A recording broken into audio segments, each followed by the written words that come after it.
So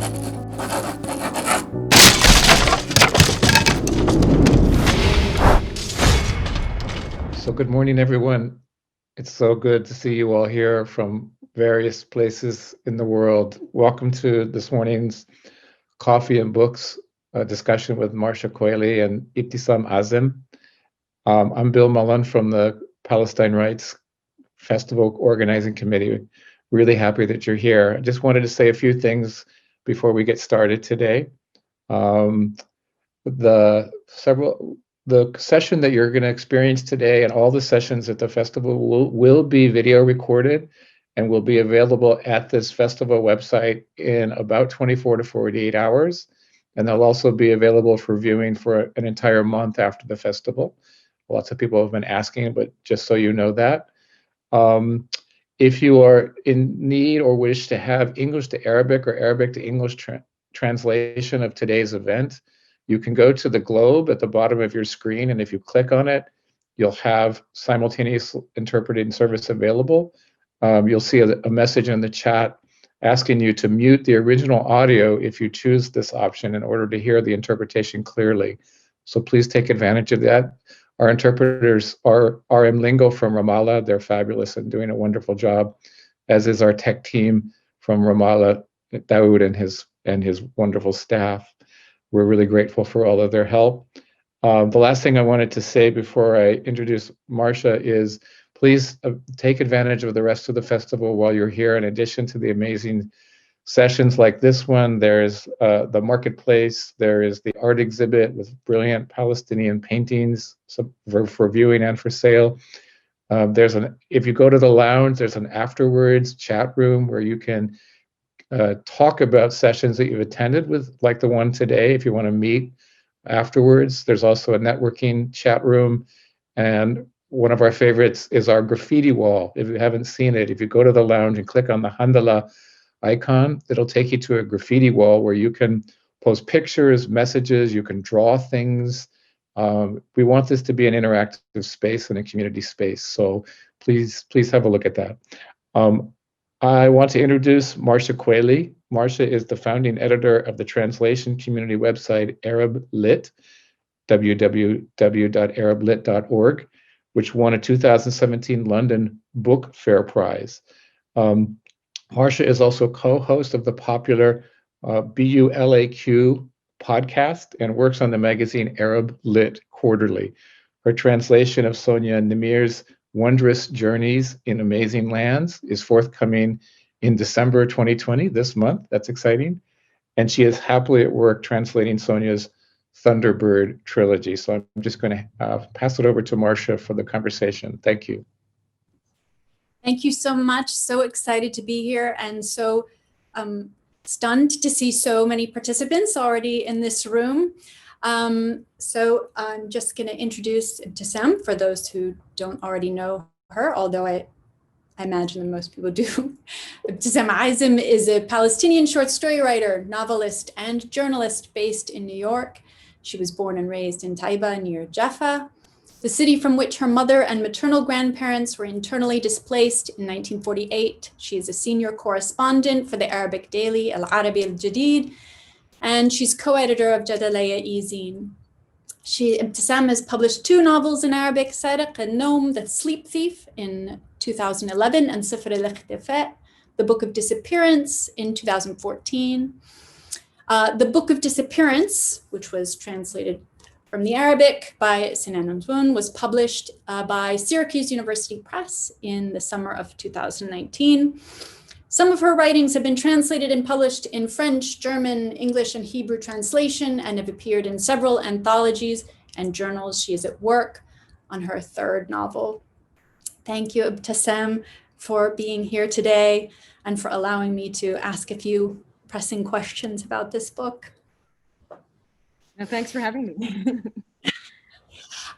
So I'm just, first, I don't know, I hope everybody here in this room has either already read this book in English or Arabic, or is going to the bookshop right now to buy it. And if you have a copy, go buy it for a friend. I just want to say that it's one of those novels that is not only a wonderful reading companion on a first encounter, but it is a book that you can return to for many rereadings and many new discoveries. My first question is going to be a little bit long, but by way of introduction. So the central premise, the one that they sort of tell you about on the book jacket, is what if all Palestinians from 48 Palestine suddenly, overnight, disappeared? But there are so many layers of disappearances in the book, layers in dozens, maybe hundreds of different echoing disappearances. So the book begins with this wonderful, like, attention-grabbing scene with these quick sentences snatching the reader's attention. The narrator's mother puts on her mismatched shoes and runs out of the house. So this is the first disappearance is this very, very personal one, the disappearance of Alet's grandmother. It starts with the family, particularly Alet, looking for her. But this disappearance, which echoes another later disappearance, was her choice. She took a bath before going out, and she goes to a bench and she passes away. The second disappearance appears in Alet's journal entry, and it's the second big one anyway. It's the disappearance of the Nakba, the population of Jaffa, goes from a thriving city of 100,000 more Palestinians down to 4,000. And then there are so many other disappearances just in the first couple of chapters: street names, family histories, language, the shadows that appear in the old city as Alet walks through. And then comes your third disappearance, this overnight disappearance without any explanation of the Palestinians in 48, which is really one of the, the big engine pushing the novel forward. Palestinians don't show up for work at a flower farm. They don't show up at the bus stop. They're missing from the prison. But so that's that big disappearance is not where the novel begins. So this is my question, a very long question. Why does the first chapter begin? Why do we begin with this very personal disappearance, this personal mystery? First, thank you, Marcia, for the great and very vivid introduction, and for this conversation. I said it before, and I'm really excited about it, to be in a conversation with you. And thank you, Bill, and for the Palestine Writes Festival and the team in Ramallah and the translator. So to go back to your question,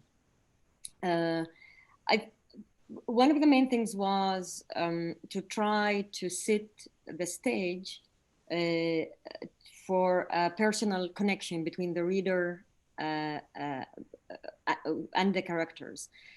I was afraid because, as you said, the premise of the book, that one day Palestinians disappeared suddenly from Palestine, and one part of the novel was to deal with how Israelis are going to react to it. But I didn't want to have a novel that only occupied and deals only with the reactions of Israelis. I wanted to have the Palestinian story and narration back as a central issue. And one way to do it is to from the very beginning to set the stage for that. And that's through the connection and the kind of disappearance, the natural death of the grandmother. But in that very first and short chapter, as you said, you also see a hint for a lot of different things. The city, how important the city of Jaffa, and as a character in part of the story. And I guess we will get to that later. I wanted also to have a connection regarding the disappearance or the issue of Palestine as not only this collective disappearance, but also the individual one.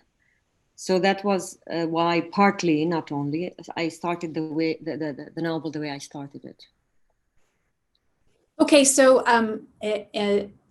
one of the interviews that I read about this book, you talk about the origins of the idea of the novel, and you say that it was 2011 and you were listening to an interview with the mayor of Jerusalem So can you tell us about how the germ of the idea, how you got from there and thinking, you know, being infuriated by these statements and thinking about writing an article to deciding that you wanted to write a novel?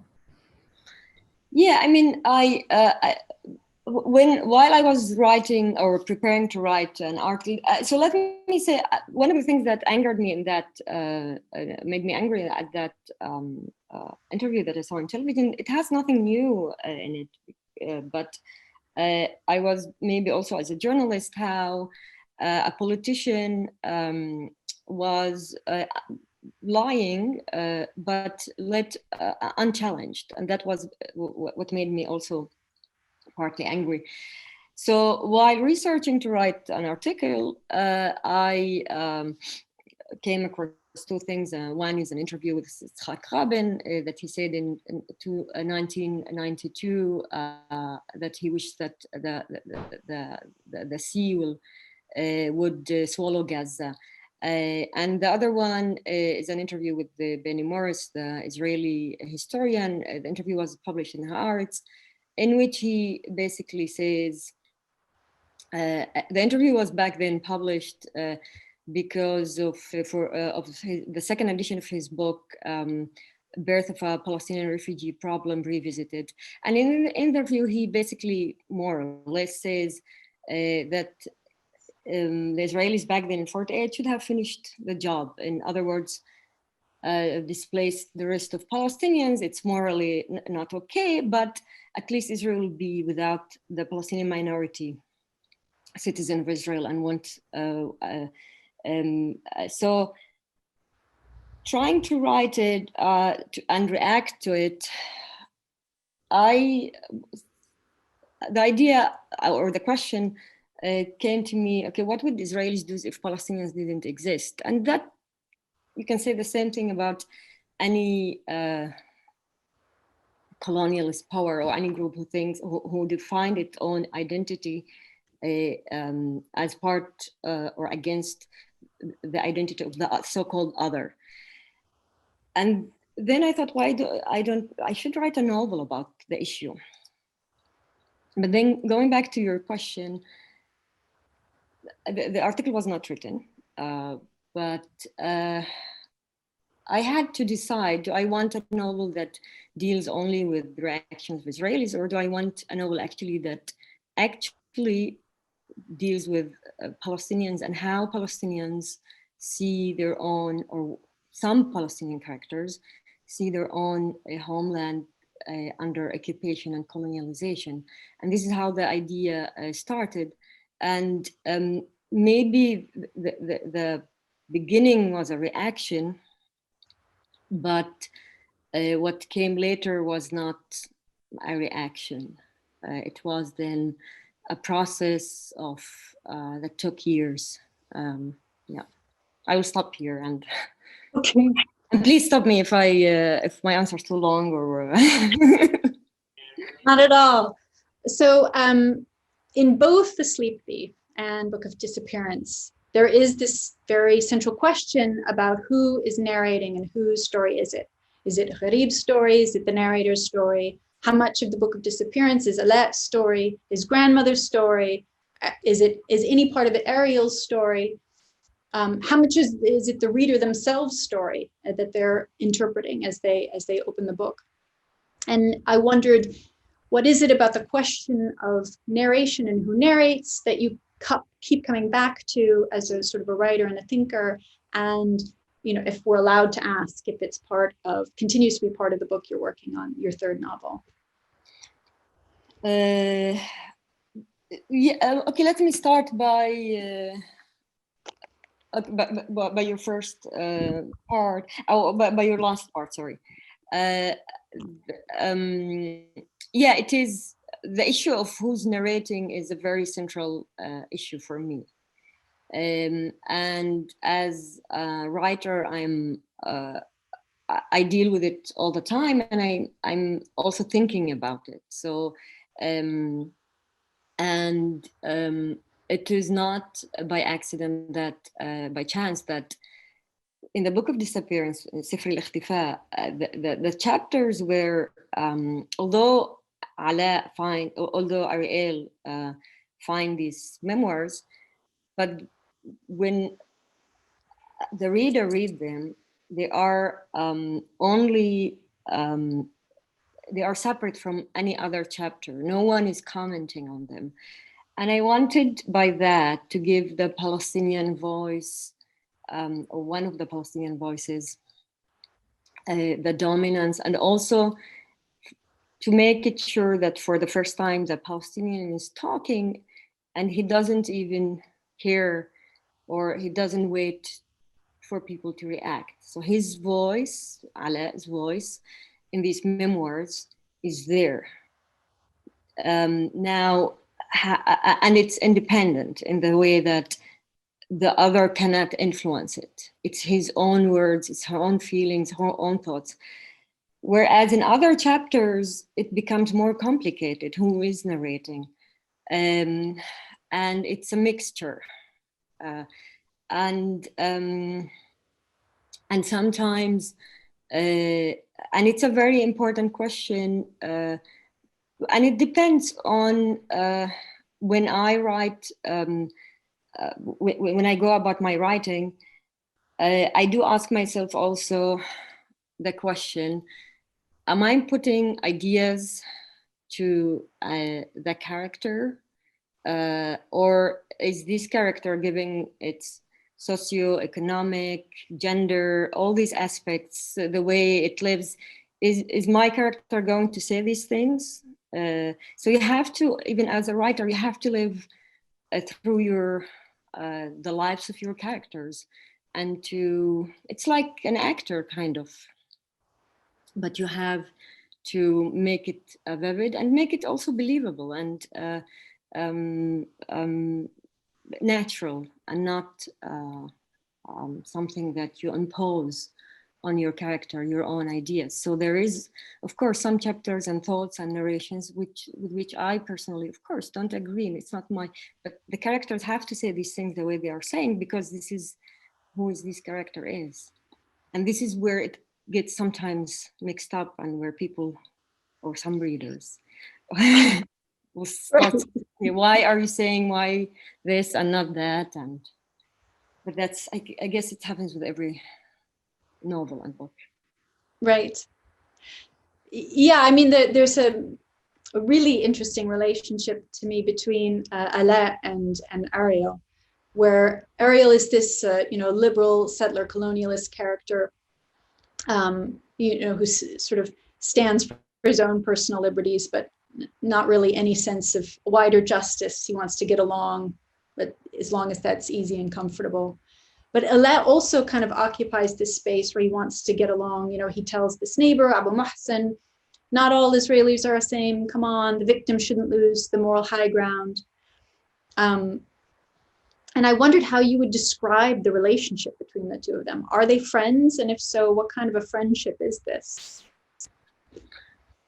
Yeah, I mean, it is, it's complicated. What I try to do in this novel is also to show or to hint to the complicity of the situation of Palestinians, citizens of Israel, and what does it mean to live under colonialization, and how you have in your daily life also to manage your daily life, especially if this has been going for more than 70 years. So I personally think, even if there are, they have kind of a friendship, yes, but I believe in the context of Palestine, even if these relationships and friendships exist, they don't exist out of the broader context. And when and that is being under colonialization, that there is always a power relationship. There is always, when you go out to the street, as a Palestinian, you will face all these discriminations and occupation and land confiscation, and your life is threatened, etc. So they never exist in a vacuum, or they never exist outside of the real world, because it's the same if you look also in, like in the United States, even when you go out, if you are a brown or a black person, no matter which socioeconomic background you have, etc., the world outside will receive you and discriminate against you in many different ways. And it's important to see this relationship in this context and in what and its meanings. So I'm going to sort of weave my next question together with Dalel's, who's she's asked what brought you to magical realism and who are you most influenced by? And so sometimes your book is described as magical realism, sometimes as science fiction, and I wondered what you kind of make of these categorizations. Yeah, the interesting categories. It's interesting, but of course, it's always a mixture. So the characterization of science fiction came actually only after the book was translated into English, and mostly in Western or not English-speaking press. And I still don't really agree with it. I think it's more of a magical realism.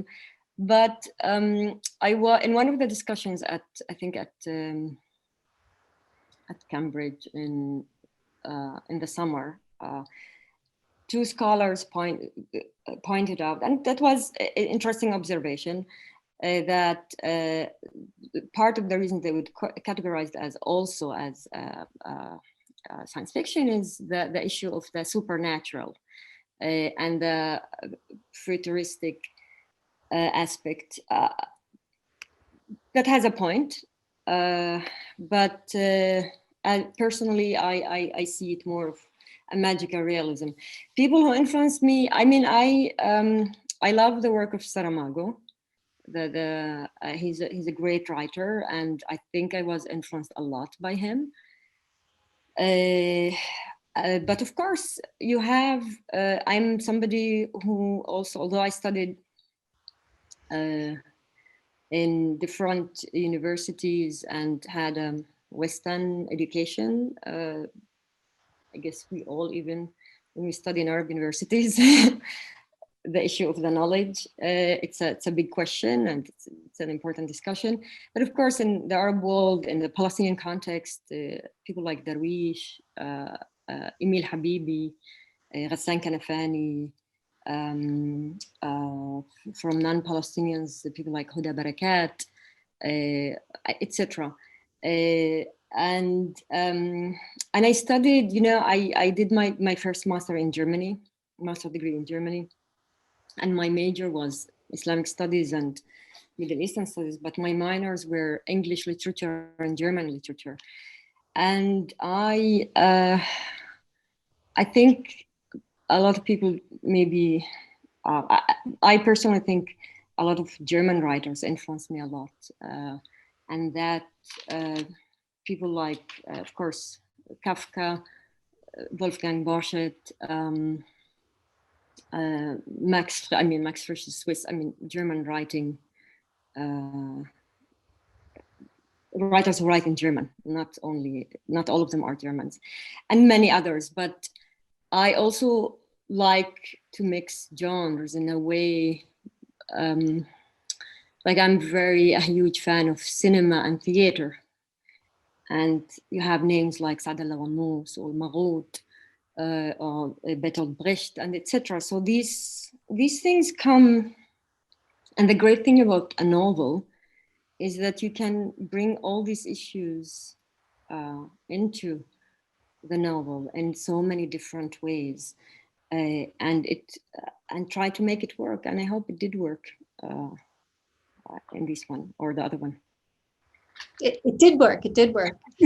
So Samira wanted to know, and I'm going to kind of go back and forth between my questions and these questions. She wanted to know if you had difficulty publishing the book in the US. She said, I read it and found it a bit disturbing.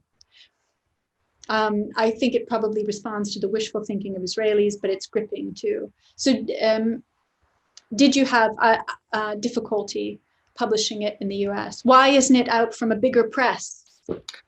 Yeah, no, that's a good question. And yes, it wasn't easy to get it, although there were some bigger publishing houses interested, but it wasn't easy to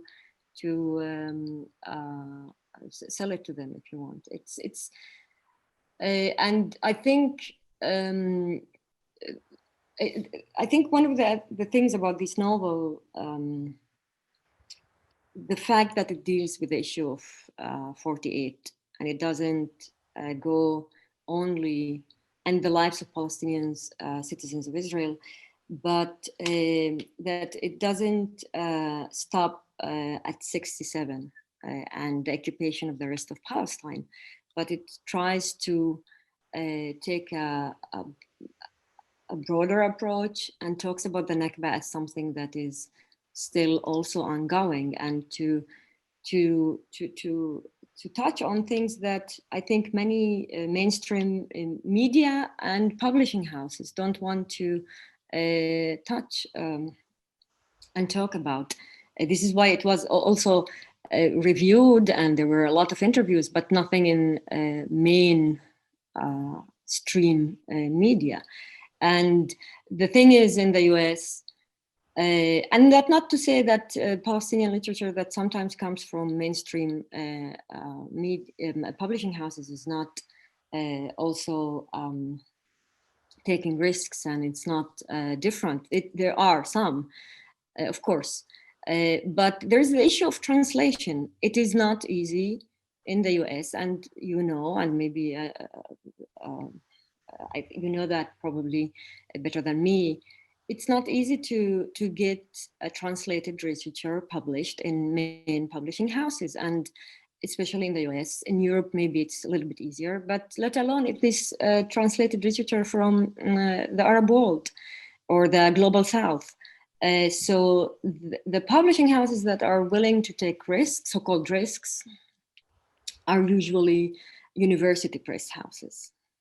And yeah. So you mentioned before that we were going to talk about the cities as characters in this book. And the cities are sort of, there are so many layers to how the cities are characters.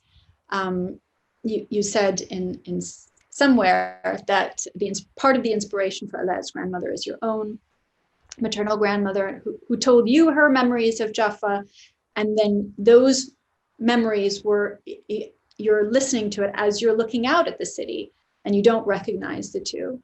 It says in the novel, the two cities are impersonating each other. And yet, to me, the city is so vivid that I can feel myself walking around in it as Alaa is walking around in it, looking for his grandma, for instance, in the first chapter. And I wondered how writing about the city maybe changed your relationship to your memory of it, to your grandmother's memory, to the landscapes of the city, and then also the question about the relationship of Jaffa and Tel Aviv and those two characters in the novel. No, that's a great point. It's first to the first part. So I had my maternal grandmother. We still had we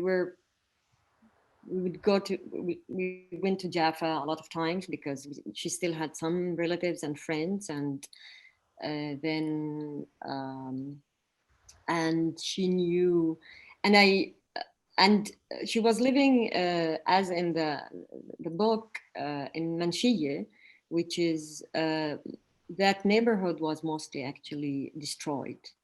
And there is almost nothing from the neighborhood that's still standing there from 48 or at the time of 48 and before that.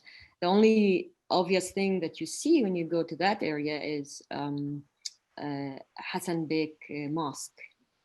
And it's in the middle of these huge luxury hotels. And it's considered today to be part of Tel Aviv. So that was her neighborhood, but there were no houses standing there anymore. So as a child, I went with her, and she was like pointing out to these places that I couldn't see. So that was part of my own experience. But of course, the story of the grandmother is not only, it's inspired by my own grandmother, but once you start writing, you have to you have to go with the character. So I did also some interviews. So the part where the story about her husband leaving, that was not the story of my grandmother, but that was a story of a different woman. And I put the two, the one that I thank at the end of the book also, because I interviewed her and I interviewed her daughter. So yeah, I put the two stories together, and then a lot of imagined things. I'm not sure if I answered all your questions. That's okay, but now I want to know, I didn't think about what kind of research you put into this book. So what research did you do to sort of underpin it? Well, actually a lot of research, because I had to, my choice to one of the main things about the book is also the fact that Ala, the Palestinian character, tries to live in this colonialized place in which he can't see anything about his identity. And he's haunted by the memories of the people who survived the Nakba, or the people who were forced to leave or killed, etc. And Tel Aviv is seen very often, especially because it was also, it was so-called established or on the Palestinian villages, but before 48. So it's seen by a lot of Zionists as an Israeli space, as something different, without, of course, ignoring the fact that it was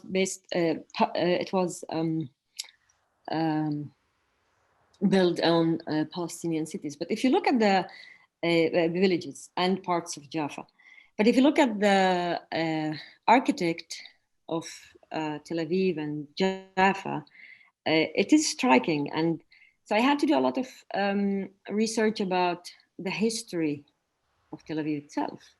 I knew, of course, some of the things, but I had to, and also the history of Jaffa itself.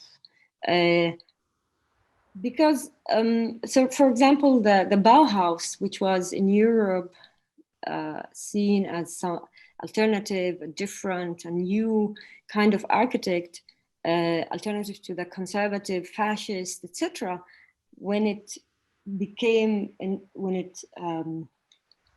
in Palestine, it started to represent something different, the architect of the colonizer. So also the colors, the white, all these issues. So that was part of it, but also choosing the Rothschild Boulevard was, of course, not an accident. It's a very important street, symbolically. And so I had to do all the research there, also about something that I didn't probably will use in one of the next novels, but I did a lot of research about the economy. Jaffa was one of the most important cities in Palestine, culturally, economically, etc. And the issue of trade, oranges, etc. So you do a lot of research. The issue doesn't always enter directly to your book, but it sets the stage. And also, while writing, and I visit my family every year, I went to these places and visited them again and again. So not only depending on my memory, but also really going there and walking and just seeing how I feel about these places. Yeah. So Kate Wilson is asking whether you worked in cooperation with Sinan on the translation, whether there was any dialectical issues between, Iraqi and Palestinian Arabic. And she asks, why didn't you just translate it yourself? Oh no, are you kidding me? No, no, translation is, I do believe very strongly that translation is, just because you speak 2 languages or it doesn't make you it doesn't work that you translate. You need to have the talent to be a good translator. I tried my luck when I studied German literature. I tried to translate for myself from German into Arabic some short stories, and then recognized, and that was a good exercise to connect with the text and to see whatever the boundaries and the what you know and what you don't know about the culture you're translating from and what the author meant, etc. So it's the translation process is a very complicated process. I wouldn't do it. I do a lot of translations in my daily life as a journalist, where I have, but it's really because I interview people mostly in English. It's UN, but I will never dare to do that professionally because it's complicated. No, Sinan is a very, beside our personal relation, he's a very well-known, not only he's a novelist and a poet, but he's a very, he translated before me Darwish and others, and he's very familiar with the Palestinian culture. No, I of course I saw the translation, but he knows the novel very well, and there was no need for a lot of back and forth. I do believe also that translators should have also some freedom, and it's a very creative process. And as long as they are within the text, then they should have this freedom, and that's important. And that's something I did also in other translations, even if I spoke the language, and I do believe in that. Wonderful, thank you. Yes. I appreciate it. So Anonymous asks whether you see any similarities between the Book of Disappearance and Ralph Ellison's Invisible Man or other African-American literature.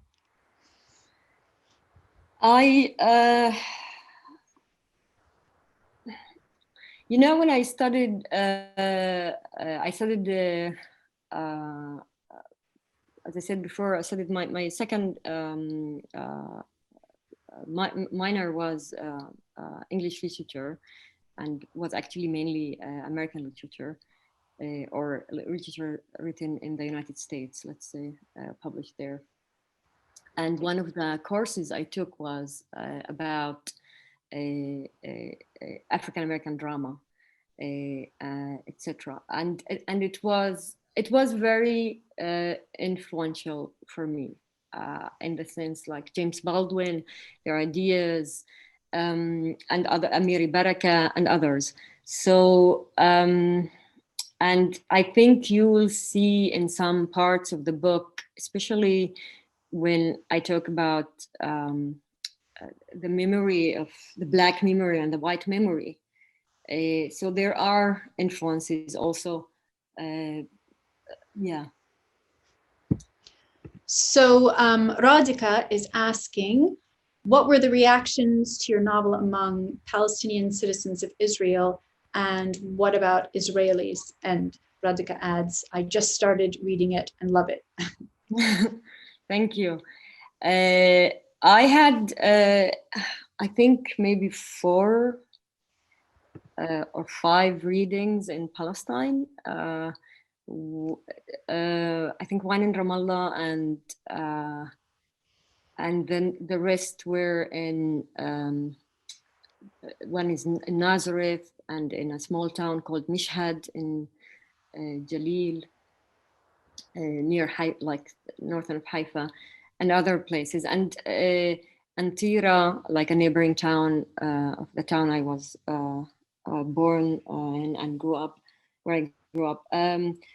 It was fascinating because, first of all, it was touching because a lot of them, especially young people, said that they felt that this book is talking about them and their lives. And some even said, I think one or more than one person said that they go to Jaffa a lot and they never paid attention to all these details in the old city, in the galleries, etc. And they always felt weird and strange and a very mixed feeling about their own homeland, and that the book opened their eyes to these things that they felt and that kind of had a connection to them. So such reactions were actually very encouraging and they mean a lot to me personally. Yeah. And what about, did you see people reading the book differently in the original versus how people read it in the translation? Did they see different things? I think it depends on the reader, because it depends on the reader and the whether people are also, because some people don't, because as you also said before, there's a lot of back and forth in the novel. It's not written in a linear way. So some people don't like this style, and that's okay. I mean, and it's not about, and there's a lot of fragmentation, but there's also chapters where the chapters are a kind of short, closed chapters. They make themselves even a short story. And this is also a style that I have even in the first book, the سارق النوم, the Sleep Thief قريب حفاوي, where it is more even of a novella, where each chapter, I mean, although we have the main narrator, but each chapter is a story of itself, to say this way. So yeah. So okay, we have 1 minute, and so I was just gonna. Somebody asked about the inspiration behind Ariel. That they said, Dalal says, the way Ariel gradually and quite insidiously takes over Alet's apartment, and then his story. Although the notebook remains open at the end. Yet Dalal found Ariel's representation sympathetic throughout most of the work, and she wanted to know what was the inspiration behind. There's so many people I knew and studied with, because the first university I went to was the Hebrew University. But I would say one thing very shortly. It is very important, even if you talk about people, colonizers, to remember that this is human beings, and that otherwise, if you don't give them this, if you don't see that, then you give them an excuse to do whatever they are doing, and it's important to see these characters in their very complicated world and lives, and it's important to make it also. Not to have a propaganda, but just to make it true as it is, as complicated as it is, and then you will still have your and your characters will be actually stronger and more like you will put them in a better way together, and that's important for me as a novelist, to go this way and to make it more believable, if you want. Right. I mean, because it's not that you're humanizing Ariel, because he is a human being, and in all of his, sometimes terrible behavior. So I think Bill is saying that we have exhausted our time. Thank you so much. And there were many more questions that we didn't get to, and many people saying, amazing, thank you. I'm looking forward to reading it. I loved it, etc. So excited to buy this book. So thank you so much for this discussion. I appreciate it so much. No, thank you. Thank you for the great discussion. Thanks for having us. And thanks. Right. And Bill says, please visit afterwards in the lounge to continue the discussion in the chat. Okay. Ciao.